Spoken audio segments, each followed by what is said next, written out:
From VTV Channel 6 Studios in downtown Vernal, this is Local Point with your host, Chris Piner. Welcome to Local Point, brought to you by Ashley Regional Medical Center. I'm your host, Chris Piner. Joining me in the studio, we have George Burnett of I Love Drilling to talk about the upcoming Oil and Energy Parade. This sounds like an exciting thing. We're surrounded by photos and newspaper clippings. George? All kinds of great history, Chris. Tell us a little bit about you, though. Okay. For those who don't know you yet, I think everyone has seen this phrase, but let's hear about you first. Well, thanks, Chris. Good to be here, by the way. Good to be here, and good to be here in Vernal, Utah.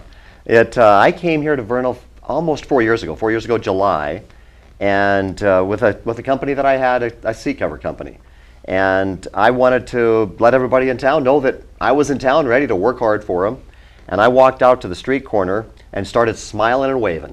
And just thought if I gave them a big old smile and some good positive energy, that they'd wonder who the guy was in the street corner and maybe come back and talk to me. And after a couple weeks of smiling and waving on Main Street on 5th East, people would come by and they would return the smile and the wave. But I thought I need to be able to say something to them. And that's where the idea started to come together. If I was going to make a sign, what would that sign say? And the idea flowed over the weekend, and it was honk if you love drilling. And because I believe that we need to be going after our own energy, and that's such an important part of the basin is getting the energy that's available here, and oil and gas and tar sands and all kinds of energy. So I made the sign honk if you love drilling, walked out to the street on a Friday afternoon, and people started honking, and it was a lot of fun right from there on out. And so for the last few years, people have seen me on the street, and I thank them for all the great energy that they have returned as I've tried to give them energy as I've held that sign honk if you love drilling. And so from there, Chris, it just kept coming together. A kid drove up on a bicycle and said, "Do you have a bumper sticker that says I love drilling?" And I said, "Son, that is a really good idea. I'll get one. Come back and get it." And so I made a bumper sticker, and then people said, "How about t-shirts? We want a shirt." So I started making just a basic white shirt, just an I Love Drilling. Eventually got that trademarked, and then it rolled into black and gray, and pink camo was the next request. So how about cute girl shirts? So it just kept coming together, and it just has had such fun, positive energy as I've been on the street corner doing what I believe in, that we need to be gathering this energy, and we need to be working here, and we need to be able to get the permits that we want here and not be stifled by federal government to be able to go get this energy that's here. And so I believe in it. I believe in the cause. I believe in getting out there and making things happen. And that sign on the street corner with honk if you love drilling has been the way to do it. And it's really developed into some other things we're going to talk about here today that has been really a lot of fun. And again, I just want to, thanks to all the people in Vernal for their energy in the basin, for giving me the energy back as I've given them energy. So that's kind of how it got started. Well, it's everywhere. And now we know the guy who helped bring this about. I was in Salt Lake City just last week and saw right on the back of someone's car, honk if you love drilling. I love drilling. Stickers. Right, okay. Right. And so Yes. how far-reaching has this gone? Well, it's gone out there now. People from Texas call and they say, "Hey, we see your stickers down in Texas. We see them in Bakersfield, California. We see them back in Pennsylvania. We certainly see them in North Dakota. My son is up there in North Dakota right now. So it's we get the stickers, the shirts, the hats, the hoodies. They're certainly getting out there. It makes a statement. It's an easy way for someone to make us that believes in this to wear one of our pieces of apparel and say, and someone else knows exactly where they are, what side of the fence they're on. They believe in going after getting energy and being as independent as we can about our energy. So it's far-reaching. A gentleman came in one day, a reporter I could tell, had a camera and a notepad, and said, "Could I do a story?" And it turns out he was from Estonia. So the Estonians are over here, and they bought a large piece of property, and it's exciting to see what they might be able to develop here. And he wrote a story, and it played back in the kind of the NPR station of Estonia. And so it's getting out there. It's getting out around the world, actually. So we're not the only ones who love drilling. Well, no, there's. You have it in other languages. Not yet. We're working on that. It's been requested, and we're working on that. Certainly our Facebook page, we're on Facebook with Facebook, / I Love Drilling, and I got a request from, it was not Dubai, where was it today, from a guy that wanted me to send some hats. I have to look, think of his name, and he said, could you send me some hats over here? And I think he was going to travel there. He works offshore. So it's out there. Certainly we've got pictures in from China and from around the world with people wearing I Love Drilling. So you can't go anywhere in the Uinta Basin without seeing it. So it's a lot of fun to get a little bit of the backstory of you and of the phrase I Love Drilling. Now we're surrounded by some really cool photos here, and I can't get into these quite yet, but I want to tease a little bit to them because we're going to talk about an exciting event that's coming up this summer related to the things we see here. Oh, it's the most exciting event that I've ever worked on. And it is an event that is going to bring a lot of great energy to the basin. All right, well, we're going to talk about it in just a moment. We'll hear more from George Burnett after this message from our sponsor, Ashley Regional Medical Center. Hello, I'm Cy Hutt. I'm the CEO at Ashley Regional Medical Center. You know, these days you hear the word quality a lot in advertising, but there's a big difference between talking about quality and practicing it.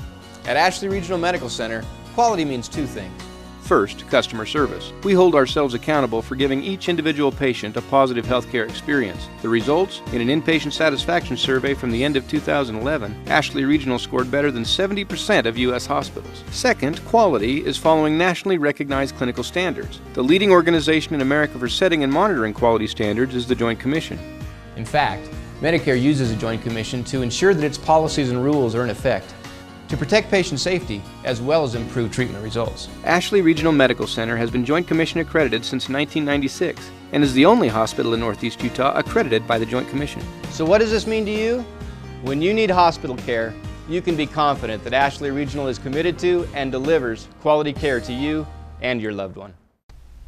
Welcome back to Local Point. Joining me is George Burnett of I Love Drilling. We've been talking about you and I Love Drilling, but we've got to jump right into the parade, right? Yes, absolutely. Tell us about it. Well, this event, this parade, the Uinta Basin Oil and Energy Parade, July 4th, is going to be one of the coolest oil field parades in the country. And it's going to be right here in Vernal, 4th of July.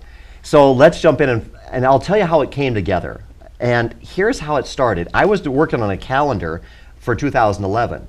And working with the Regional History Library for the old photos for this calendar. And as we finished that up, they said, you know, we found some other photos that we think you might find pretty interesting. There used to be an oil field parade here, they said, George, back in the 50s, 60s, and 70s. And I said, well, that's interesting. How come it stopped? How come we don't have an oil field parade anymore? And they said, well, we don't know. But they said, sometime later we'll deliver you the photos. So months went by, and one day Michelle called, and they said, we've got a packet of old photos. And so they brought me a packet of maybe, about 15 different photos. And, and I paged through them real quickly. And they showed some old trucks from the 50s and 60s and 70s, just like they said. And I looked at the front one, and it had, it's a fairly small photo, but it had kind of caught my eye because it had a small derrick, like I had done in the parade a couple of years ago, and some cute girls that were on the small derrick promoting drilling and all. And I thought, that happened in what year? 1953? And I said, I've got to see this closer. So I went over to the Regional History Library. I said, bring that up on the computer, and I want to see what it looks like. And so they brought it up on the computer. Still looked kind of grainy. Didn't look like it was enlarged very well. But as I said, well, give me a digital copy. And I took it down, and this is the copy that was there. It's a treasure. It's a photo. Oh my goodness. This one is so fun to just kind of look at the history of 1953, the Oil Progress Parade, and the three women. So I started doing the research. Who are these girls? And what was the Desk and Derrick Club? And how come we don't have a Desk and Derrick Club any longer? And let me find out who the women are. Well, there were some names attached to a newspaper article that is shown over here, and I started to find out this is Cleone Merkley. And I said, well, Cleone Merkley, how old would she be?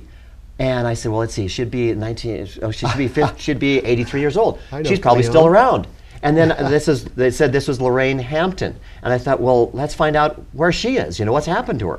And then Viola McLean, let's find out where she is. And so I started doing hours of research down there, and they were just tremendous to help me out. And we found that Cleone Merkley had lived here, had moved away to Arizona, And Lorraine Hampton was still, eventually I found out after weeks of research, she was still here in town, still alive, doing well. And Viola McLean had moved off to Idaho, but unfortunately passed away, we found. So my first thoughts were, let's make this float. Let's recreate this for the parade. And let me find some great girls to be on there to replace the women and all. But let me see if I can't get these two women to come back. So yes, I've got these two women back here for the parade, and they're going to be our grand marshals at 83 years old in our section of the parade. So we will be a part of the 4th of July parade. We will, they'll have their own grand marshal like they always do, a war veteran as they lead with the 4th of July parade, and then probably the high school band or something, I think, and then we'll be somewhere, but we will have our own section. Our oil and energy parade will be our own section, led by these two original women that were members of, they had just started the Desk and Derrick Club, which we're going to start again. I'm going to help get that founded again. It's a national organization, and we're going to recreate that. Cleone Merkley was the president. Fantastic. And they decided during that parade to have a little more fun. And I said, whose idea was it, Cleone, to put on the swimming suits? She goes, it was probably my idea. And so they put on their swimming suits and spiced it up a little bit. Let's show another photo Now here. I know you're focused on the lovely ladies in swimming suits, but there's a little boy here too. Oh, this little boy. Yes, look at this one. And I still have to find him. He's Frank Long's son. It's got to be, because Frank Long was the construction company that actually had the big Caterpillar. So this is a cable-drawn 1950s vintage cable cat. And I've got one coming in for the parade, being trucked in here for the parade. We've got 1 minute and 30 seconds left and more photos to see. Let's see what else we've got. Okay, so here's another one. And this is the girls coming down Main Street. This is Ashton's in the background. Yes. The people of, as I've shown this photo around town, and we're actually selling these prints for a fundraiser for the parade, because I'm buying swimming suits, paying for fuel to people to come in to bring in their equipment. This is just a block away here from our studio. Oh, and here it is. This is the old cat on the Mack truck. This Mack truck is one just like it's coming into town. Now, here's what's really cool, is I found then that not only these two women are going to be in a 1953 convertible that we're going to have for them up front, but the granddaughters of each of these women are going to come in. Aspen's going to come in her grandmother's place. We've got Mindy coming in for her to be in her grandmother's spot. Oh, that's and we've got Alexis coming in to be in her grandmother's spot. And I've hired a seamstress to resew the swimming suits. We'll put on the tin hard hats. We'll build the derrick. And then behind this, we will have the coolest oil-filled parade with old equipment. And so we'll be having companies to participate with old all the way to brand new equipment to the 2013 Peterbilts and Kenworths with frac equipment and sand Now, I trucks. imagine anybody who's interested in being part of the Oil and Energy Parade within the 4th of July Parade could contact you. Contact Right, me, George? and everyone can follow all the photos as we build up for this on Facebook. So it's facebook.com/I love drilling, and we'll have all the photos of that day and all the build up. Contact me, and it's if they want to help out or have an entry in the parade, we're going to have an oil-filled parade again, and I'm excited about being a part of leading that parade. That's wonderful. How could a guy like you not be involved in energy? You're all about it, right? It's you and everything you do. Well, thanks for all the energy that's given back to me as I've given energy here to Vernal. Well, George, we're glad you're here, and thank you for coming today and telling us about this. I hope to see you in the parade, and thank you for watching today's show. That's all for now. Please join us right here next time on VTV Channel 6.